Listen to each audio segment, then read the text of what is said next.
नमस्कार। माउन्टेन समाचारमा स्वागत छ। म कमला उप्रेती र म खगेन्द्र विष्ट। सुरुमा अहिलेसम्मका मुख्य समाचार।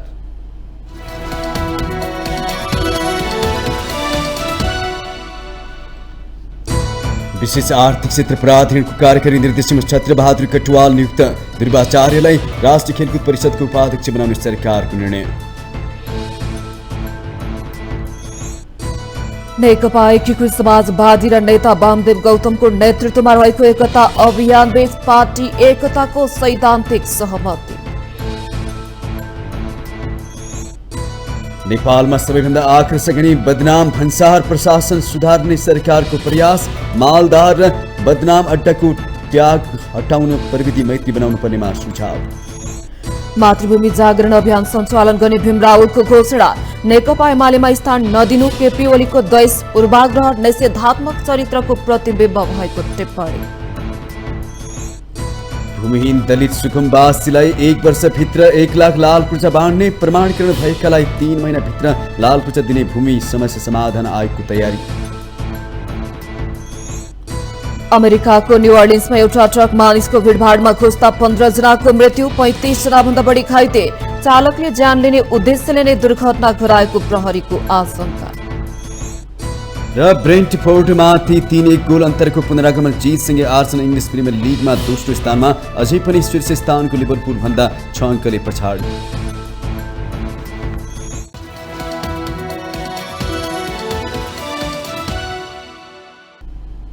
अब समाचार विस्तारमा।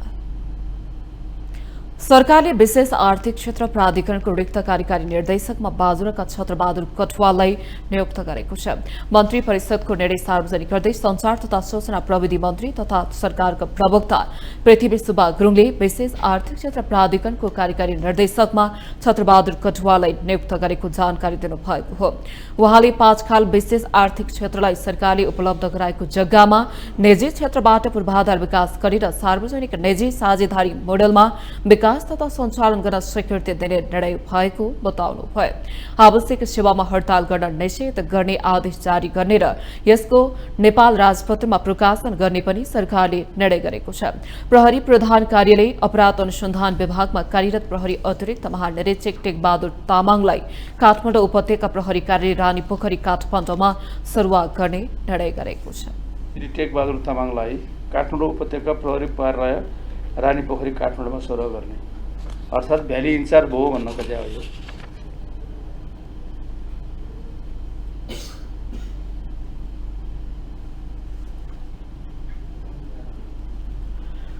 मन्त्री परिषद बैठकले राष्ट्रिय खेलकुद परिषदको उपाध्यक्षमा श्री ध्रुवाचार्य रूपन्देहीलाई नियुक्त गर्ने निर्णय पनि गरेको छ।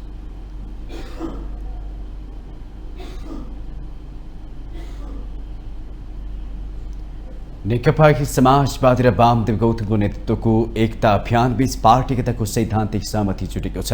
बुधबार नेकपा समाजवादीको पार्टी केन्द्रीय कार्यालय आलोकनगरमा पार्टीका पदाधिकारी एकता अभियानका संयोजक गौतम बीच भएको छलफलपछि पार्टी एकताको सैद्धान्तिक सहमति भएको हो। छलफलपछि नेता गौतमले समझदारी विकास गर्ने बारेमा छलफल भएको र एकता हुन धेरै समय कुट्नु नपर्ने उल्लेख गर्नुभयो।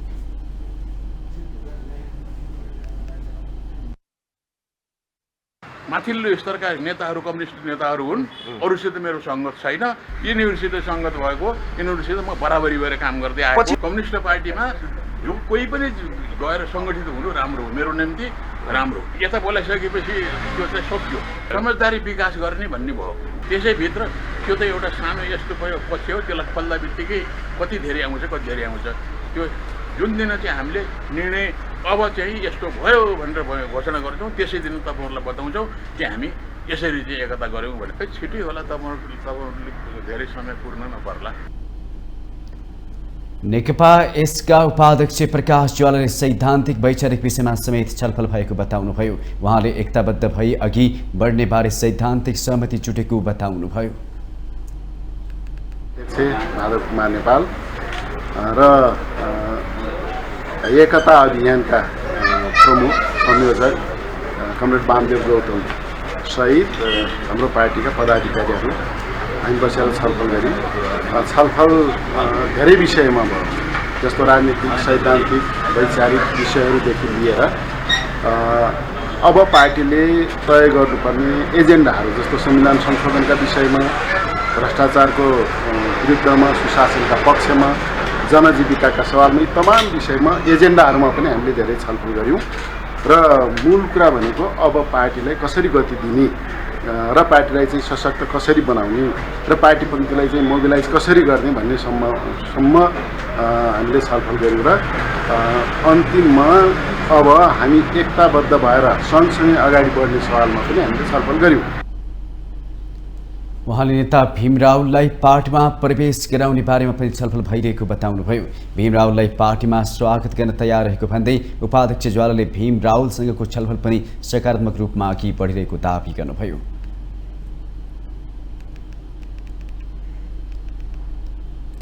नेपालमा सबैभन्दा आकर्षक अनि बदनाम सरकारी अड्डा भन्सारले मानिन्छ। मालदार र बदनाम अड्डाको रूपमा रहेको भन्सार प्रणालीलाई पूर्ण रूपान्तरणको विकल्प छैन।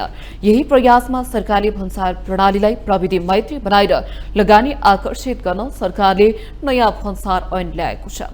भन्सार सम्बन्धी कानूनलाई संशोधन र एकीकरण गर्न बनेको वैधेयकको सम्बन्धमा प्रतिनिधि सभाको अर्थ समितिमा छलफल पनि भइरहेको छ। भन्सारमा सुरक्षा निकाय र भन्सारका कर्मचारी सरुवामा ठूलो लेनदेन हुने गरेको चर्चा पुरानो होइन। नेपालमा सबैभन्दा आकर्षक तर बदनाम सरकारी अड्डा भन्सार नै हो भन्नेमा सायद कसैको दुई मत नहोला। भन्सार प्रणालीलाई प्रविधि मैत्री बनाई र लगानी आकर्षित गर्न सरकारले नयाँ भन्सार ऐन ल्याएको छ।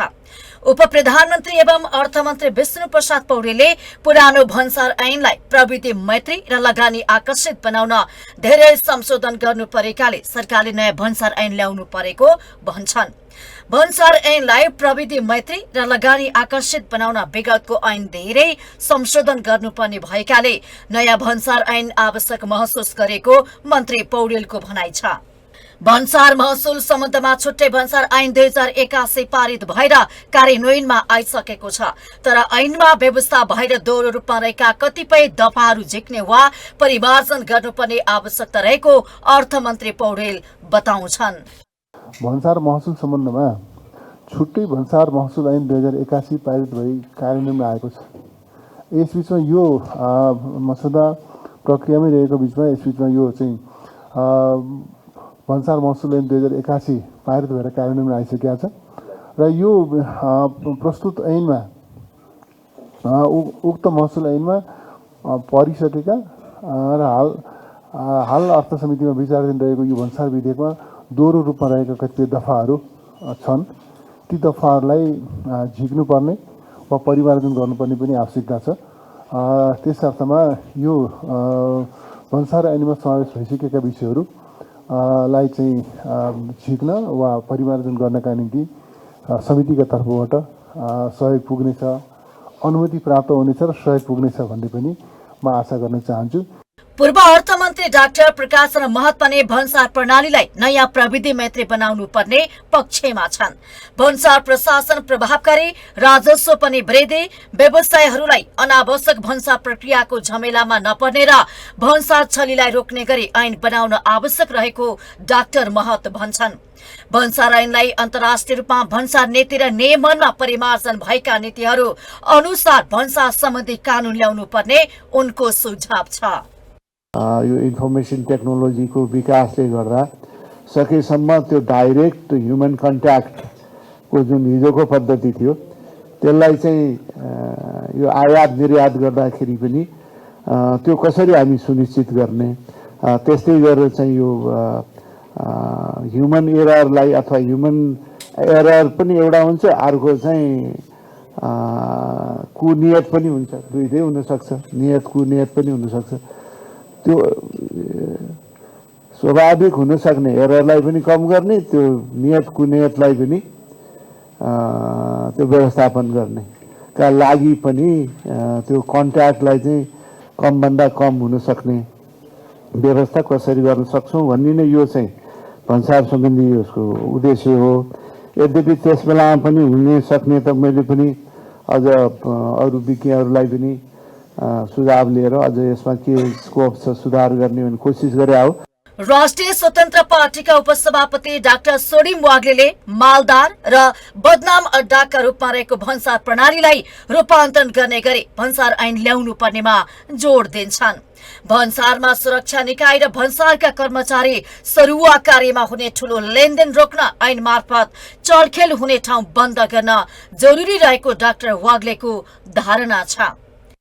अर्थ मन्त्रालयमा हुने चलखेलहरू हैन, फलानो पार्टीगत कुराहरू, यहाँ मलाई यहाँ पठाइदियो वा पठाइदियो, बिचौलियाहरूको जगजगी, यो सब हैन घाम जस्तै सर्लङ्ग छ। ठुलो रकमको लेनदेन हुने इत्यादि, त्यसलाई रोक्नु पर्यो हैन। र त्यसलाई रोक्नको लागि यो चलखेल हुने ठाउँहरू नै हामी बन्द गरिदिनेतिर जानुपर्छ। त्यसैले भन्सार नीतिहरूबाट ती कुराहरूलाई अब निर्मूलै गर्न सकिँदैन, तर त्यतातिर काम गर्न सक्यो हैन। यो तजबिजी जब डिस्क्रेसन हुन्छ नि, यो मिल्यो कि मिलेन हजुर भनेर त्यो 10वटा सही गर्नुपर्ने कागज घुमाउनु पर्ने भएपछि अनि त्यहाँ खेल्न यो मिलेन भनेको छ, हरास गरेको छ, 2-3 दिन 5 दिन हप्तौँ चाहिँ त्यो सामान अड्काइदिनु भयो भने उसको कस्ट, अनि हैरान भएर उसले चाहिँ आत्मसमर्पण गर्न जुन बाध्य पारिन्छ नि अहिलेको हाम्रो अभ्यासले, त्यो निर्मूलै गरिदिउँ क्या। डिजिटलाइज गरेर हुन्छ कि डिजिटाइजेसन गरेर हुन्छ कि अटोमेसन गरेर हुन्छ कि सेल्फ डिक्लेरेसनहरूबाटै सबै कुरा यो ह्युमनलाई फेस गर्नै नपर्ने खालको विधिमा चाहिँ हामी जानुपर्छ जस्तो मलाई लाग्छ। श्रम, स्वच्छ ऊर्जा निर्यात गर्ने वा नेपालमा आयात प्रतिस्थापना गर्ने वस्तु रूपमा भन्सार शुल्क कम हुनुपर्ने, अहिले अपनाइएको मनलाग्दे भन्सार दर आधार पुष्टि हुने गरी राख्न आवश्यक छ। एमालेबाट निष्कासित नेता भीम रावलले मातृभूमि जागरण अभियान सञ्चालन गर्ने घोषणा गर्नुभएको छ। बुधबार पत्रकार सम्मेलन गर्दै रावलले मातृभूमि जागरण अभियान सञ्चालन गर्ने घोषणा गर्नुभएको हो। अभियान सञ्चालनपछि राजनीतिक पार्टीको रूपमा विकास गर्ने रावलले बताउनुभयो। रावलले प्रधानमन्त्री एवं नेकपा एमालेका अध्यक्ष केपी शर्मा ओलीमाथि आक्रोश व्यक्त गर्नुभयो। उहाँले पार्टीमा आफ्नो स्थान नहुनु केपी ओलीको द्वेष, पूर्वाग्रह, निश्चितात्मक चरित्रको प्रतिबिम्ब भएको टिप्पणी गर्नुभयो। राजनीति आस्था, विश्वास र पारस्परिक सम्मानको आधारमा सञ्चालन हुने भए पनि केपी ओलीले संवाद नै नगरी सोधेको स्पष्टीकरणको जवाब नदिएको रावलले बताउनुभयो। एमालेलाई बिगार्ने र विभाजन गर्न खोज्नेलाई मात्रै ओलीले अवसर दिएको भन्दै उहाँले पार्टी बनाउनेलाई सदस्यबाट निकालेको गुनासो गर्नुभयो। यस्तो कथित स्पष्टीकरणको मैले जवाब दिनुभन्दा स्वयं केपी ओलीले नै नेकपा एमालेका देशभक्त इमानदार पंक्ति र नेपाली जनतालाई थुप्रै प्रश्नहरूको जवाब दिनुपर्ने देखिन्छ। पहिले कथित स्पष्टीकरणकै सन्दर्भ हेरौँ। 1, महाधिवेशनलाई एकताको महाधिवेशनको रूपमा हुन नदिएको। 1-1 पत्रमा महाधिवेशनको बन्द सत्रको हल र पार्टी अध्यक्ष समेतले तपाईँलाई पार्टी उपाध्यक्ष पदमा उम्मेदवारी दिएर महाधिवेशनलाई एकताको महाधिवेशनका रूपमा सम्पन्न गर्न गरेको आग्रह अस्वीकार गरी तपाईँ स्वयंले निर्वाचनमा जान चाहेको भनेको रहेछ। कति हास्यास्पद, झुट्टा। पत्रकार सम्मेलनमा रावलले सत्तामा रहेकाहरू नै बाहिरी हस्तक्षेप निम्त्याउने उपकरण बनेको आरोप लगाउनुभयो। उहाँले ठूला भनिएका दलहरू सिद्धान्तहीन, गन्तव्यहीन र आधारहीन बाटोमा लागेको भन्दै देशको चित्कार र जनताको पीडामा ध्यान दिनुको साटो देशव्यापी भ्रष्टाचार र ठूला काण्डमा नेतृत्वमा रहेकाहरू नै संलग्न रहेका घटनाहरू एकपछि उदाङ्गो भइरहेको बताउनुभयो। उहाँले राजनीतिक पद, धन र नियतलाई स्वार्थ पूर्तिको माध्यम बनाइएको आरोप लगाउनुभयो। देशको संस्कृति र मर्यादामा गम्भीर प्रहार भइरहेको उहाँको भनाइ छ। देशको संस्कृति र मर्यादामा गम्भीर प्रहार भइरहेको छ। देशको चित्कार र जनताको पीडातर्फ ध्यान दिनुको साटो देशव्यापी भ्रष्टाचार काण्डहरूमा ठुला पदमा र जिम्मेवारीमा रहेकाहरू नै संलग्न रहेका घटनाहरू एकपछि अर्को उदाङ्ग भइरहेका छन्। कतिपय भ्रष्टाचार काण्डहरूमा ठुला भनेकाहरूलाई जोगाइँदैछ। नेता रावललाई पुस 10 गते एमाले सचिवालय बैठकले पार्टीको साधारण सदस्य समेत नरहने गरी निष्कासन गरेको हो।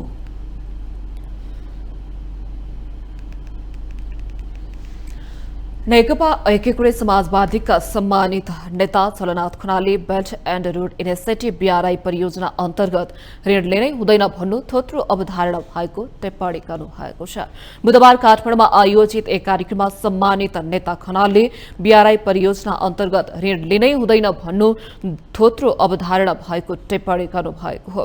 उहाँले अहिले प्रधानमन्त्री केपी शर्मा ओलीले बीआरआई फ्रेमवर्क एग्रिमेन्ट गरेकोले बीआरआई परियोजना अन्तर्गत नयाँ योजनाहरू ल्याउन सकिने सम्भावनाहरू रहेको तर्क गर्नुभयो। उहाँले अझै गहन छलफल गरेर बौद्धिक व्यक्तिको सुझाव लिएर देशको हितमा योजनाको प्रस्तावहरू चीनसँग लैजानुपर्ने बताउनुभयो।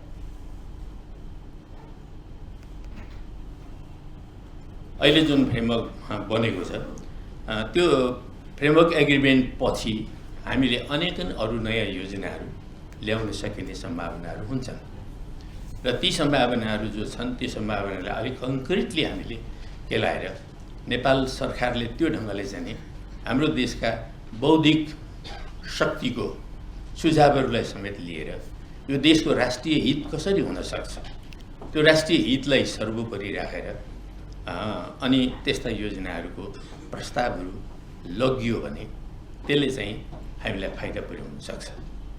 त्यसो हुनाले यो लोन चाहिँ लिनै हुँदैन अनि ग्रान्ट मात्रै लिनुपर्छ भन्ने खालका जुन अवधारणाहरू हुन् यी अवधारणा भनेको आफै थोत्रा अवधारणाहरू मात्रै हो। सम्मानित नेता खनालले नेपालमा बीआरआई परियोजनाको बारेमा भ्रमहरू फैलाएको भन्दै पोखरा अन्तर्राष्ट्रिय विमानस्थल बेकार बनाएको बताउनुभयो।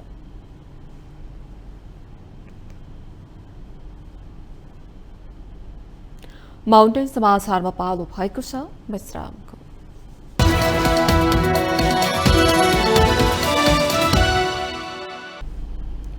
विश्रामपछि स्वागत छ बाँकी समाचार।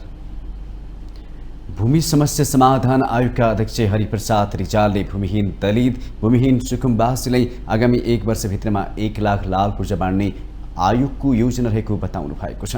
बुधबार प्रदेश सभाको कृषि सहकारिता प्राकृतिक स्रोत समिति बैठकमा अध्यक्ष रिजालले 1 वर्षभित्रमा 1 लाख लाल पूर्जा बाँड्ने योजना सुनाउनु भएको हो। उहाँले अहिलेको आयोगलाई सबै जिल्लामा 3 वर्षको अवधि दिने भन्दा पनि निवेदनका आधारमा अवधि निर्धारण गरिएको बताउनुभयो। उहाँले भूमि आयोगले जिल्ला र पालिकालाई लक्ष्य दिएर 1 वर्षभित्रमा 1 लाख लाल पूर्जा वितरण गर्ने योजना बनाएको उल्लेख गर्नुभयो। उहाँले भूमिहीन दलित सुकुम्बासीलाई लाल पूर्जा वितरण गर्ने गरी पहिलो प्राथमिकता राखेर काम गरिरहेको बताउनुभयो। आयोगले अहिले प्रमाणीकरण भएको संख्यालाई 3 महिनाभित्र लाल पूर्जा बाँड्ने जानकारी दिँदै उहाँले भूमिहीन दलित सुकुम्बासी अव्यवस्थित बसोबासलाई जग्गा उपलब्ध गराउने गरी गरिएको लगत सङ्कलनमा 10,96,000 पहिलो कुरा लगत 10,96,000 आयो। अब एक पटकलाई हामी खुलाउँछौँ त्यो भनेको 13 लाख पुग्ला। तर हाम्रो योजना के छ त भन्दाखेरि लगत लिन नपर्ने पालिकाहरूलाई अब लगत बन्द भयो भनेर घोषणा गर्छौँ। 6 महिनापछि फेरि खुलाउनु भयो भने के हुन्छ? दाजुभाइ भिन्न हुन्छ, अर्को भिन्न हुन्छ, के हुन्छ, अर्को 10,000 बढ्छ। त्यस कारणले हामी त्यसलाई सिद्ध्याउँदै जान्छौँ भनेको क्लिन गर्दै जान्छौँ, घोषणा गर्दै जान्छौँ। दोस्रो पहिचान र प्रमाणीकरणको काम पनि हामी चाहिँ नि घोषणा गर्दै जान्छौँ। भने मतलब यति भयो, भूमिहीन दलित यति भयो, भूमिहीन सुकुम्बासी यति भयो, अवश्य यति भयो, उनीहरू प्रमाणीकरण भयो। अब प्रमाणीकरणको काम नगर्ने भनेर हामी पालिका वडाहरू घोषणा गर्दै जान्छौँ। उहाँले भूमिहीन दलित भूमिहीन सुकुम्बासी अव्यवस्थित बसोबास पहिचान र प्रमाणीकरणको काम सकेको घोषणा गर्दै जाने बताउनुभयो।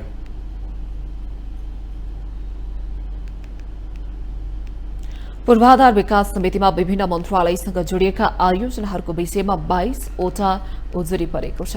बुधबार प्रतिनिधि सभाको पूर्वाधार विकास समिति बैठकमा 22 उजुरी परेको जानकारी दिएको हो।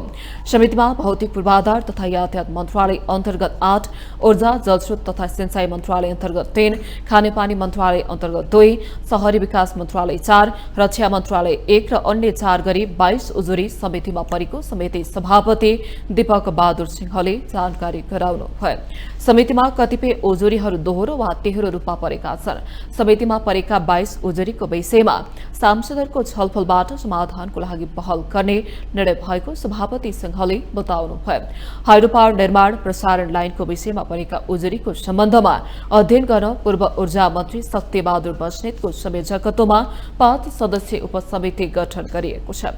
त्यस्तै भौतिक पूर्वाधार तथा यातायात मन्त्रालय अन्तर्गतका उजुरी तथा सड़क मापदण्डको विषयमा अध्ययनको लागि पूर्व भौतिक पूर्वाधार तथा यातायात मन्त्री प्रकाश ज्वालाको संयोजकत्वमा अर्को उपसमिति बनाइएको छ।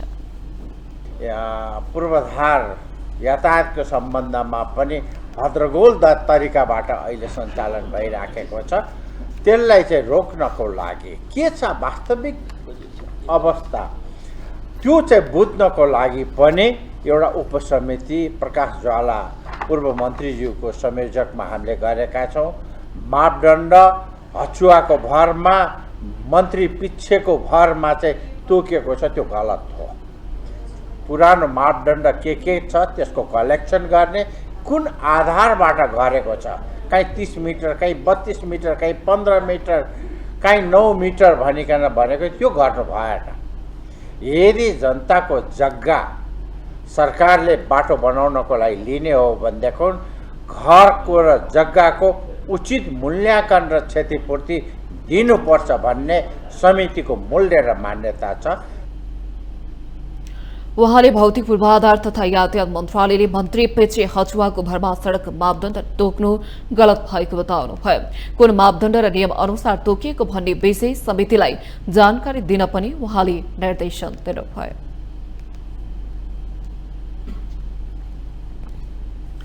नेपालमा राष्ट्रिय होटल तथा रेस्टुरेन्टको संख्या 1,42,223 रहेको छ।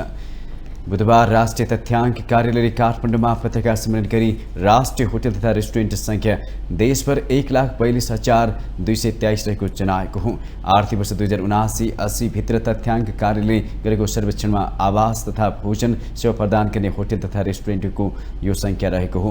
होटल तथा रेस्टुरेन्ट सञ्चालकहरूको संख्या 3,87,747 रहेको तथ्याङ्क कार्यालयले जनाएको छ। सार्वजनिक तथ्याङ्क अनुसार देशभरका होटल तथा रेस्टुरेन्टमा काम गर्नेहरूको संख्या 1,06,459 पुगेको छ।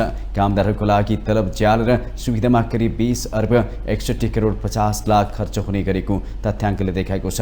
सञ्चालनमा रहेका होटल तथा रेस्टुरेन्टहरूको करिब 2 खर्ब 16 अर्ब 73 करोड 83 लाख मूल्य लागत गरी करिब 3 खर्ब 26 अर्ब 1 करोड 4 लाख मूल्य बराबरको सेवा उत्पादन गरेको प्रतिवेदनमा उल्लेख छ।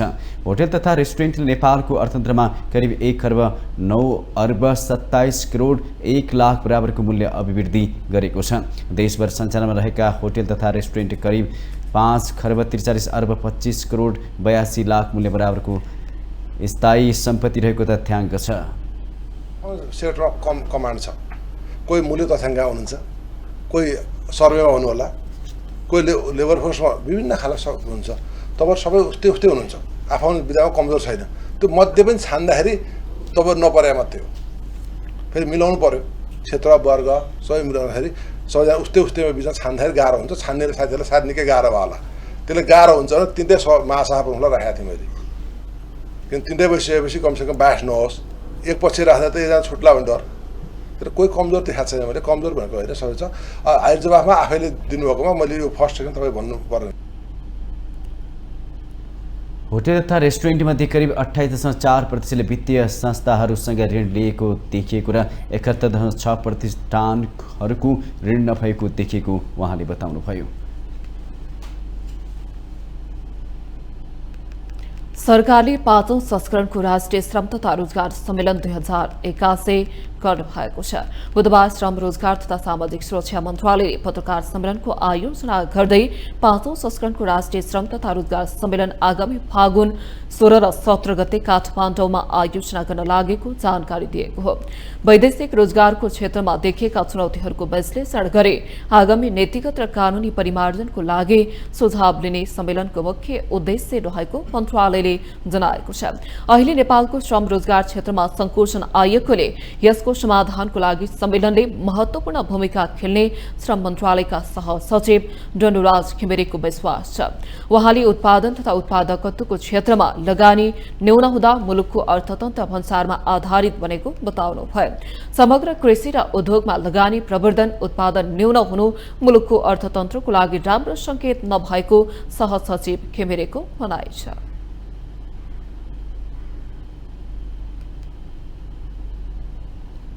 अहिले नेपालको श्रम रोजगार क्षेत्रमा संकुचन भएको छ। सरकारले रोजगारी सिर्जना गर्ने क्षेत्रहरूलाई नियमन मात्रै होइन प्रवर्धनकारी भूमिका समेत निर्वाह गर्नुपर्ने अवस्था देखिएको छ।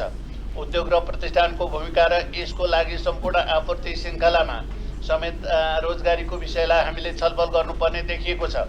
हाल उत्पादन तथा उत्पादकको सिर्जना गर्ने क्षेत्रमा लगानी न्यून भएको छ। मुलुकको अर्थतन्त्र भन्सारमा आधारित बनेको छ। व्यक्तिगत स्वरोजगार भन्दा पनि वैदेशिक रोजगारमा जान इच्छुक भएका छन्।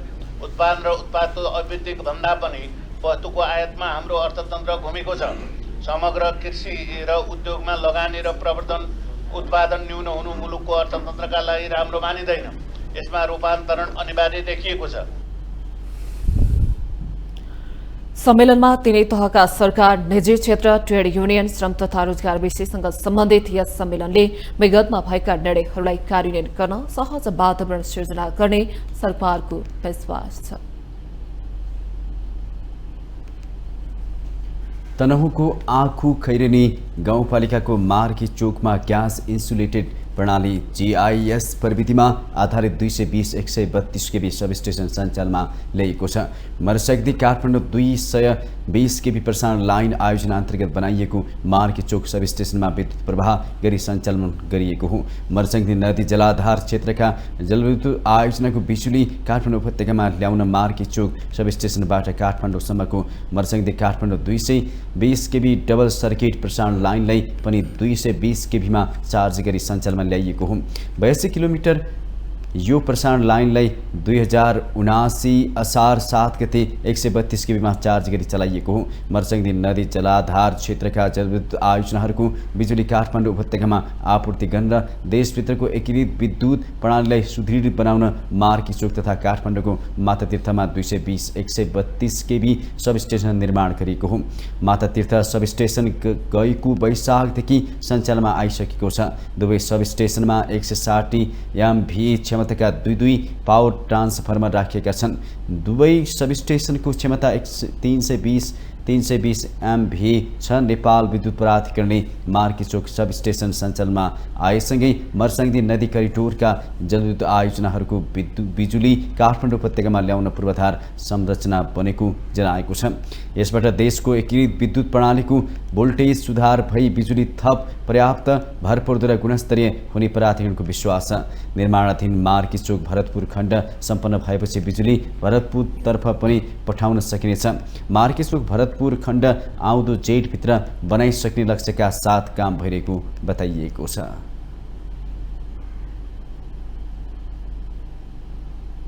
माउन्टेन समाचार पालो भएको छ विश्रामको।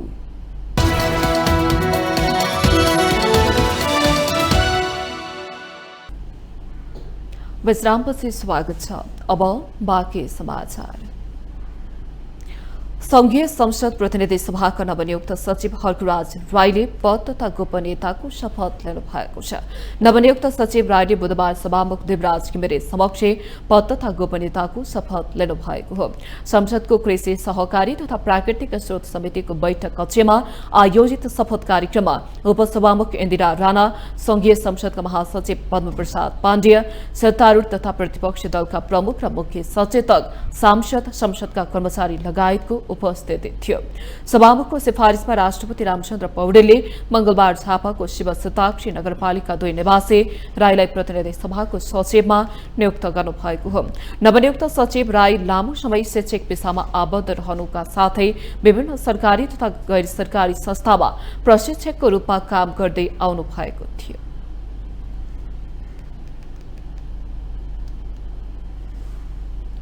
विश्वका हरेक देशको आफ्नै राष्ट्रिय पोशाक हुन्छ जसले त्यो देशको पहिचान र संस्कृति झल्काउँछ। तत्कालीन प्रधानमन्त्री बाबुराम भट्टराईले दौरा सुरुवाल, ढाका टोपी र गुन्यु चोरीलाई राष्ट्रिय पोशाकबाट हटाएपछि पछिल्लो समय नेपाली पुस्ताले राष्ट्रिय पोशाकको गरिमा र महत्त्वलाई भुल्न थालेको देखिएको छ। विदेशी लवाई खवाईको नक्कल गर्दा अन्तर्राष्ट्रिय क्षेत्रमा नेपाली पहिचान ओझेलमा पर्न थालेको छ। गुम्नै लागेको मौलिकता र संस्कृतिको जगेर्ना गर्न अंग्रेजी नयाँ वर्षको दिन पारेर नेपालमा 2077 सालदेखि राष्ट्रिय पोशाक तथा टोपी दिवस मनाउन सुरु गरिएको हो। विभिन्न देशका फरक फरक पोसाक र पहिरन हुन्छन् जसले स्वदेशको पहिचान सहजै दिलाउँछ।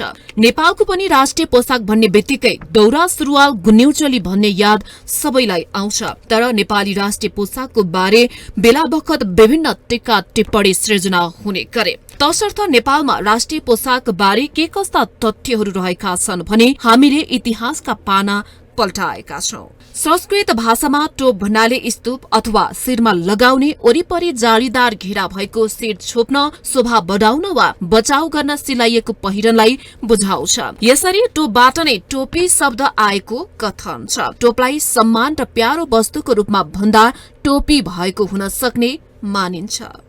यो ढाका टोपी पनि लगाउँदाखेरि टाउको पनि अलिकति संरक्षण गर्ने, हामी अब बुढापाका मान्छेहरूलाई त अलि टोपी ढाकेर लगायो भने यताउता संरक्षण गर्ने भएकोले पनि हामीले ढाका टोपी लगाउँछौँ। औपचारिक कार्यक्रमहरूमा, त्यस्तो राष्ट्रिय पर्वहरूमा, उत्सवहरूमा अब आफ्नो राष्ट्रिय पोसाक लगाउने गरेको छ। तर के हुँदै गयो भने विगत 15-17 वर्षदेखि हाम्रो नेपाललाई बिर्साउने, नेपालीलाई बिर्साउने, नेपालको माटोलाई बिर्साउने, यो हाम्रो पहिचान, हाम्रो राष्ट्रिय चिनारीलाई त्यसलाई चाहिँ कमजोर बनाउँदै जाने जुन किसिमको खेलहरू भए, जुन भित्रिए, त्यो चाहिँ दुःखद थियो। जंगबहादुर राणाकी बहिनी डम्बर कुमारीले आफ्ना दाजुलाई खुसी पार्न पहिलो पटक टोपी उपहार दिएपछि दशैं तिहारमा टोपीको उपहार दिने चलन शुरू भएको संस्कृतिविदहरू बताउँछन्। त्यसपछि राजा महेन्द्रको शासनकालमा दौरा सुरुवाल र ढाका टोपीलाई राष्ट्रिय पोसाकको रूपमा चलाएको मानिन्छ। सरकारी प्रयोजनमा प्रयोग हुने फोटोमा अनिवार्य टोपीको व्यवस्था भएपछि नेपाली टोपीले व्यापकता पायो। यो नेपालको सानै हो। यो पोसाक दिवस, राष्ट्रिय पोसाक दिवस, टोपी दिवस भनेको नेपालमा मात्र यो ढाका टोपी, कालो भागदर टोपी छ। अरू इन्डोनेसिया चाहिँ उता अस्ट्रेलियामा छ, त्यो चाहिँ अर्कै किसिमको छ। हाम्रो नेपालको पहिचान यहाँ विश्वमा कहीँ पनि नभएको यस्तो चाहिँ पहिचान छ। हामीले चाहिँ हामीले यो नेपालको टोपी, यो दाउरा सुरुवाललाई प्रचार प्रसार गर्नुपर्छ। हामीले अब नयाँ पुस्ताले अथवा चाहिँ अब पुरानो पुस्तादेखि चलिआएको परम्परा चाहिँ कायम हुनुपर्छ र अहिले नयाँ पुस्ता आउनेहरूलाई पनि हाम्रो नेपालको पहिचान दिनुपर्छ भन्ने कुरा यो चाहिँ ढाका टोपी र दौरा सुरुवालबाटै सुरु हुन्छ भन्ने हाम्रो मान्यता छ। अब अहिलेका युवा पिँढीले यदि हामी नेपाली हौँ भनेर बाहिर गएर गर्व गर्न ठान्छन् अथवा नेपालमै पनि गर्व ठान्छन् भने सकभर दौरा सुरुवाल लाएर दिनु पर्यो। नभए पनि नेपाली टोपी अनिवार्य। मैले अहिलेका युवा वस्तुलाई मैले हात जोडेर विनम्र अनुरोध गरेको छु। नेपाली टोपीले नेपालको प्राकृतिक बनावटलाई प्रतिबिम्बित गर्छ। सयौं थुङ्गा फुलका हामी एउटै मावा नेपाली भने जस्तै सबै भेका नागरिकहरूलाई टोपीले नेपालीको पहिचान दिन्छ। तर पश्चिमा संस्कृति हाबी हुँदै जाँदा नेपाली संस्कृति र मौलिकता हराउने त होइन भन्ने त्रास पनि उत्तिकै छ। अन्य देशका नागरिकहरूले नयाँ वर्षको उत्सव मनाइरहँदा विभिन्न कार्य बाध्यता वा उच्च शिक्षाको क्रममा विश्वभरि छरिएका नेपालीहरूले आफ्नो मौलिकता र पहिचान जोगाउन सोही दिन राष्ट्रिय पोसाक तथा टोपी दिवस मनाउन थालेका छन्। जनमत पार्टीका अध्यक्ष डाक्टर चन्द्रकान्त राउतले नेपालमा धेरै जात जाति भाषा भाषीहरू हुनु कमजोरी नभएको टिप्पणी गर्नुभएको छ। बुधबार माइतीघर मण्डलामा राष्ट्रिय पोसाक दिवसको अवसरमा आयोजित कार्यक्रममा अध्यक्ष राउतले धेरै वेशभूषा भाषा भाषी जात जाति हुनु नेपालको कमजोरी नभई सम्पत्ति भएको टिप्पणी गर्नुभएको हो। उहाँले सबैलाई सम्मान गर्न सके मात्रै देशको भलो हुने भन्दै सबैले सबैको अपनत्व स्वीकार गरेर आफ्नो आफ्नो पोसाक लगाई पोसाक दिवस मनाउनु पर्ने बताउनु भयो। उहाँले अरूलाई स्वीकार गर्न नसक्नु पश्चगामी मानसिकता भएको उल्लेख गर्नुभयो।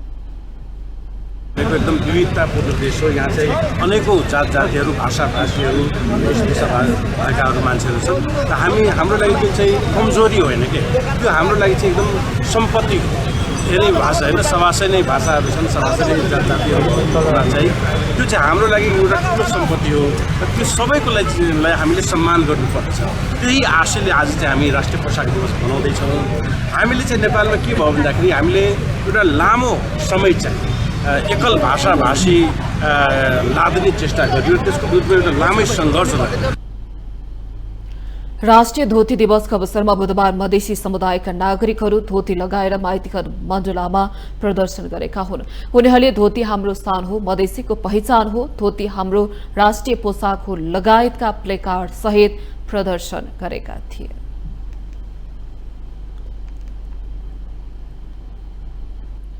डडेलधुराको 7वटै पालिकाहरूमा शिक्षकहरूका लागि नयाँ पाठ्यक्रम र पाठ्य सामग्रीबारे अभिमुखीकरण भइरहेको छ। शिक्षकहरूलाई नयाँ पाठ्य सामग्रीको प्रयोग र कक्षा कोठामा व्यावहारिक शिक्षण प्रविधिको उपयोग गर्न सिकाउने उद्देश्यले कार्यक्रम सञ्चालन गरिएको हो।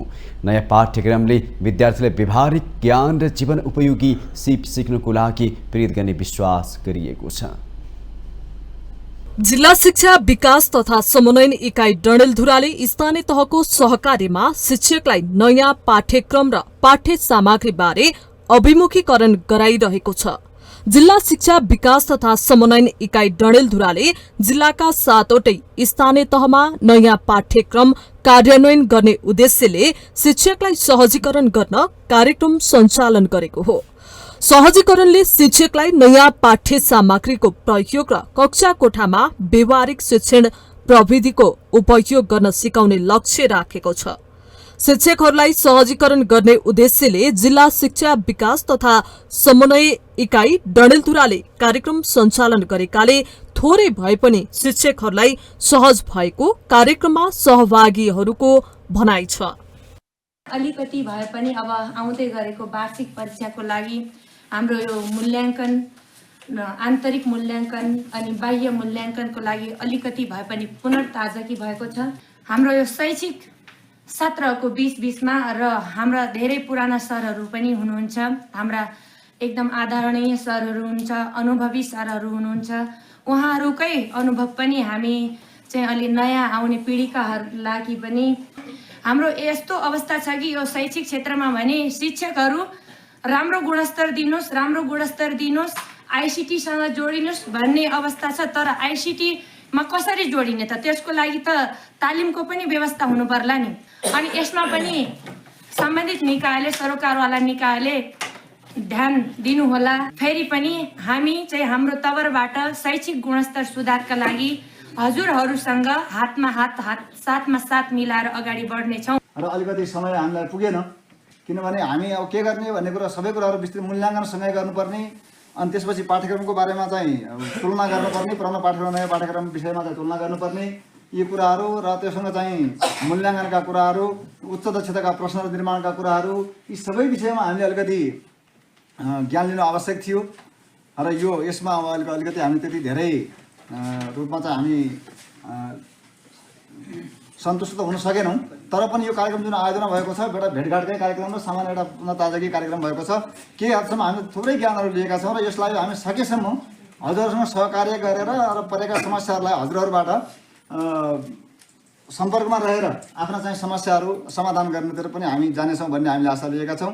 समन्वय इकाइलाई हृदयदेखि धन्यवाद दिन चाहन्छौँ। जिल्लाका 7वटै स्थानीय तहमा नयाँ पाठ्यक्रम कार्यान्वयन गर्ने उद्देश्यले कक्षा 5, 8 र 10 मा नयाँ पाठ्यक्रम कार्यान्वयनलाई प्रभावकारी बनाउने उद्देश्यले जिल्लाका शिक्षकलाई सहजीकरण कार्यक्रम सञ्चालन गरिएको शिक्षा विकास तथा समन्वय इकाइ डडेलधुराले जनाएको छ। 7वटा पालिकामा नयाँ पाठ्यक्रम प्रबोधीकरण कक्षा 5, 8 र 10 को नयाँ पाठ्यक्रम सम्बन्धी जानकारी होस् अथवा केही दुविधा जो छन् ती दुविधाहरू हटाउनु भन्ने उद्देश्य हाम्रो शिक्षा विकास तथा समन्वय इकाइ डडेलधुराको रहेको छ। शिक्षा शाखा र शिक्षा विकास तथा समन्वय इकाइको समन्वयका माध्यमबाट शिक्षा क्षेत्रमा रहेका केही कमी कमजोरीहरूलाई सुधार गरी डडेलधुरा जिल्लाको नै शिक्षा पद्धतिलाई सुधार गर्ने हाम्रो सबैको लक्ष्य रहेको छ। यो साझा लक्ष्य हो। संविधानमै सहकारिता, सहअस्तित्व र समन्वय भन्ने छ। यसका माध्यमबाट नै हामी शिक्षालाई उजागर गरी डडेलधुरा जिल्लाको सम्पूर्ण क्षेत्रको विकास होस् भन्ने हाम्रो लक्ष्य रहेको छ। यसैका क्रममा हामीले जुन ठाउँमा जान्छौँ त्यो स्कुलका नजिक रहेका विद्यालयहरूको हामी अनुगमनका क्रममा पनि छौँ। जिल्लामा 7वटै स्थानीय तहमा रहेका शिक्षकहरूलाई नयाँ पाठ्यक्रमको उद्देश्य, संरचना र शिक्षण विधिबारे विस्तृत जानकारी प्रदान गरिएको छ। नयाँ पाठ्यक्रमले विद्यार्थीहरूलाई व्यावहारिक ज्ञान र जीवन उपयोगी सिप विकास गर्न प्रेरित गर्ने विश्वास गरिएको छ।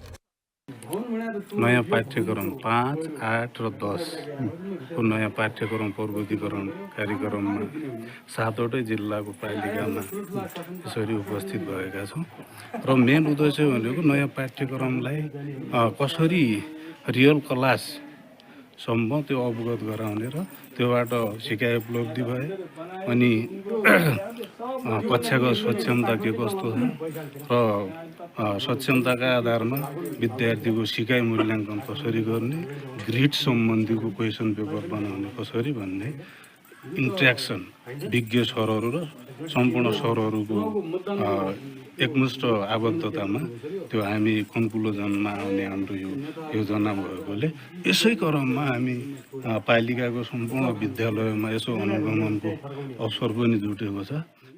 नयाँ पाठ्यक्रम कार्यान्वयन सहजीकरण कार्यक्रम जिल्लाको 7वटै पालिका, भागेश्वर गाउँपालिका, गन्यापधुरा गाउँपालिका, अमरगढी नगरपालिका, नवदुर्गा गाउँपालिका, जयमेरू गाउँपालिका, परशुराम नगरपालिका र आलिताल गाउँपालिकामा सहजीकरण कार्यक्रम सञ्चालन चरणबद्ध रूपमा भइरहेको छ। माउन्टेन टेलिभिजन HD का लागि डडेलधुरा सहकर्मी विमल जैरोको रिपोर्ट। संयुक्त ट्रेड युनियन समन्वय केन्द्र JTUCC को अध्यक्षमा जगत बहादुर सिमखडा चयन हुनुभएको छ। काठमाडौँमा भएको 6औं राष्ट्रिय ट्रेड युनियन सम्मेलनले सिमखडालाई 1 वर्षको लागि JTUCC को राष्ट्रिय अध्यक्ष चयन गरेको हो। यस्तै महासचिवमा इन्द्रदेव मिश्र र महिला संयोजकमा सीता लामा चुनिनु भएको छ। महिला समितिको सचिवमा सरिता घिसिङ चयन हुनुभएको छ। JTUCC-मा हाल नेपालमा मान्यता प्राप्त 10वटा ट्रेड युनियन महासंघ आबद्ध छन्। हरेक 1 वर्षमा हुने JTUCC को अध्यक्षमा भने प्रत्येक वर्ष छुट्टा छुट्टै ट्रेड युनियन संस्थाले प्रतिनिधित्व गर्ने गरेका छन्। नवनिर्वाचित अध्यक्ष जगत सिमखडाले जिम्मेवारीलाई चुनौती र अवसरको रूपमा लिएको बताउनुभयो। उहाँले नेपालको ट्रेड युनियन आन्दोलन अप्ठ्यारो अवस्थामा रहेको भन्दै संविधानमा श्रमिकका विषयलाई सम्बोधन भए पनि श्रमिकको हितमा कानूनहरू बन्न नसकेको उल्लेख गर्नुभयो। अध्यक्ष सिमखडाले उल्टो बाटोमा हिँड्न थालेको नेपालको ट्रेड युनियन आन्दोलनलाई सोल्टो बाटोमा ल्याउने प्रयास गर्ने नेपालको ट्रेड युनियन आन्दोलन एकदम अप्ठ्यारो कन्डिसनमा छ। हामीले जनयुद्ध लड्यौं, जनआन्दोलन लड्यौं, हामीले व्यवस्था बदल्यौं, तर श्रमिकको अवस्था बदलिने स्थिति हामीले देखेका छैनौं। संविधानमा थुप्रै मौलिक हकमा मजदुरको कुरा लेख्यौं, हामीले नयाँ श्रम ऐन बनायौं, सामूहिक सुरक्षा ऐन बनायौं। श्रम ऐन बनाइरहँदाखेरि जति धेरै सामाजिक सुरक्षा त्यति धेरै श्रम लचकता भनेर हामीले श्रम ऐन बनायौं।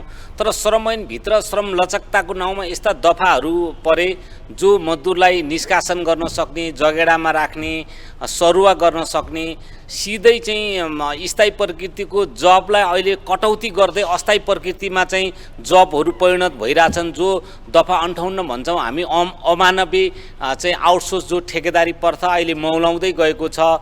यो सबै कुराले गर्दा आजको दिनमा नेपालको ट्रेड युनियन आन्दोलनमा कोही पनि नरहने, बस्न नसक्ने जस्तो एउटा स्थिति छ। उहाँले श्रम ऐनभित्र भएका मजदुरी विरोधी दफाहरूलाई संशोधन गर्न र योगदानमा आधारित सामाजिक सुरक्षालाई कार्यान्वयनमा लैजानु चुनौती रहेको बताउनुभयो।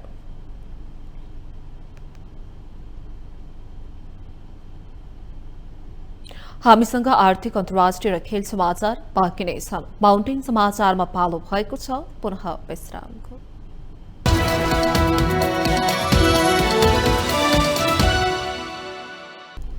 विश्रामपछि स्वागत छ पालो आर्थिक समाचारको।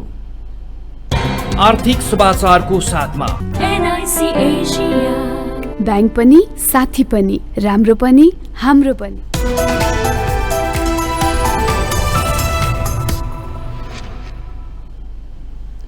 बैंक तथा वित्तीय प्रणालीमा पैसा बढी भएपछि राष्ट्र बैंकले बजारबाट फेरि 40 अर्ब रुपियाँ झिकेको छ।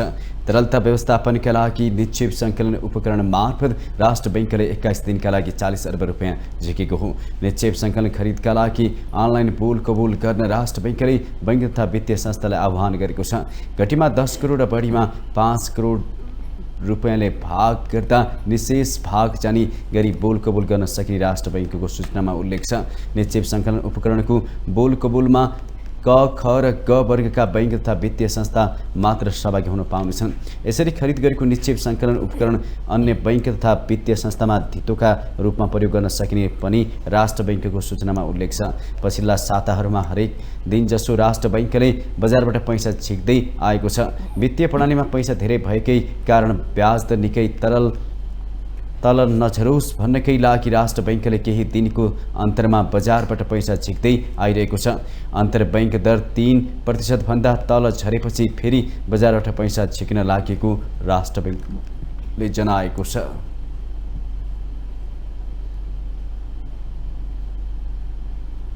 अब पालो अन्तर्राष्ट्रिय समाचारको।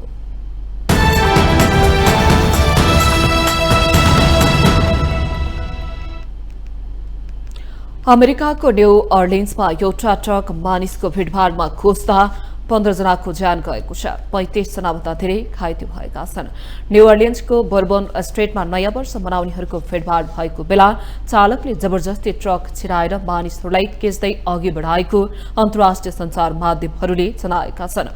चालकले जानाजानी ट्रक भिडमा छिराएको अमेरिकी प्रहरीले जनाएको छ। अमेरिकी प्रहरीको अनुसार तीव्र गतिमा ट्रक चलाएका चालकले जतिसक्दो धेरै मानिसको हत्या गर्ने प्रयास गरेको पाइएको छ। घटनाको अनुसन्धान गरिरहेको एफबीआईले मानव भीड़मा ट्रक चलाउने चालक टेक्सासका 42 वर्षीय अमेरिकी नागरिक शमसुद्दीन जब्बार रहेको बताइएको छ। एफबीआईले ट्रकमा विद्रोही समूह इस्लामिक स्टेट आईएसको झण्डा फेटिएकोले चालक आतंकवादी समूहसँग जोडिएको हुन सक्ने प्रारम्भिक अनुमान गरेको छ। चालकले गोली समेत चलाएको र ट्रक भएको क्षेत्रमा विस्फोटक उपकरण समेत फेटिएको अमेरिकी प्रहरीले बताएको छ।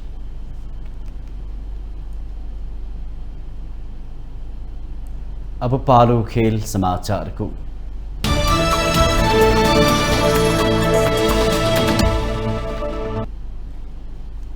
आर्सेनलले इंग्लिश प्रिमियर लीगको दोस्रो स्थानमा उक्लिएको छ। ब्रेन्टफोर्डमाथि 3-1 को पुनरागमन जित रच्दै आर्सेनल इंग्लिश प्रिमियर लीगमा दोस्रो स्थानमा उक्लिएको हो। 19 खेलबाट 39 अङ्क बटुले आर्सेनलले नटिङहम फरेस्टलाई उछिन्दै लिभरपुल पछि दोस्रो स्थान सुरक्षित गरेको हो। 18 खेलबाट लिभरपुल 45 अङ्कसँगै पहिलो स्थानमा छ। ब्रेन्टफोर्डले घरेलु मैदानमा ब्रायन एम बेमोको गोलसँगै 13औं मिनेटमा लिएको अग्रता जोगाउन नसक्दा अङ्क गुमाउन बाध्य भएको हो। आर्सेनलका लागि ग्याब्रिएल जेसस, मिखेल मेरिनो र ग्याब्रिएल मार्टिनेलीले गोल गरे। सन् 2025 मा आर्सेनलको यो पहिलो जित हो। ब्रेन्टफोर्ड भने 24 अङ्कमा 12औं स्थानमा छ। सिजनको सुरुमा राम्रो खेलेको ब्रेन्टफोर्ड आफ्नो घरेलु मैदान कम्युनिटी स्टेडियममा लगातार दोस्रो खेल गुमाउन पुगेको छ।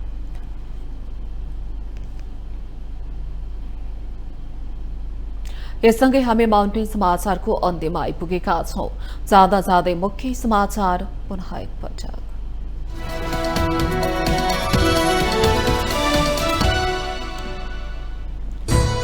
विशेष आर्थिक क्षेत्र प्राधिकरणको कार्यकारी निर्देशकमा छत्रबहादुर कटुवाल नियुक्त। ध्रुव आचार्यलाई राष्ट्रिय खेलकुद परिषदको उपाध्यक्ष बनाउने सरकारको निर्णय। नेकपा समाजवादी नेता वामदेव गौतमको नेतृत्वमा रहेको एकता अभियानबीच पार्टी एकताको सैद्धान्तिक सहमति। नेपालमा सबैभन्दा आकर्षक अनि बदनाम भन्सार प्रशासन सुधार्ने सरकारको प्रयास। बदनाम अड्डाको ट्याग हटाउन प्रविधि मैत्री बनाउनु पर्ने सुझाव। मातृभूमि जागरण अभियान सञ्चालन गर्ने भीम रावलको घोषणा। नेकपा एमालेमा स्थान नदिनु केपी ओलीको द्वेष पूर्वाग्रह निषेधात्मक चरित्रको प्रतिबिम्ब भएको टिप्पणी। भूमिहीन दलित र सुकुम्बासीलाई 1 वर्षभित्र 1 लाख लाल पूर्जा बाँड्ने। प्रमाणीकरण भएकालाई 3 महिनाभित्र लाल पूर्जा दिने भूमि समस्या समाधान आयोगको तयारी। अमेरिकाको न्यू अर्लिन्समा एउटा ट्रक मानिसको भिडभाडमा खुस्दा 15 जनाको मृत्यु, 35 जनाभन्दा बढी घाइते। चालकले ज्यान लिने उद्देश्यले दुर्घटना गराएको प्रहरीको आशंका। र ब्रेन्टफोर्डमाथि 3-1 गोल अन्तरको पुनरागमन जितसँगै आर्सेनल इंग्लिश प्रिमियर लीगको दोस्रो स्थानमा। अझै पनि शीर्ष स्थानको लिभरपुल भन्दा 6 अङ्कले पछाडि।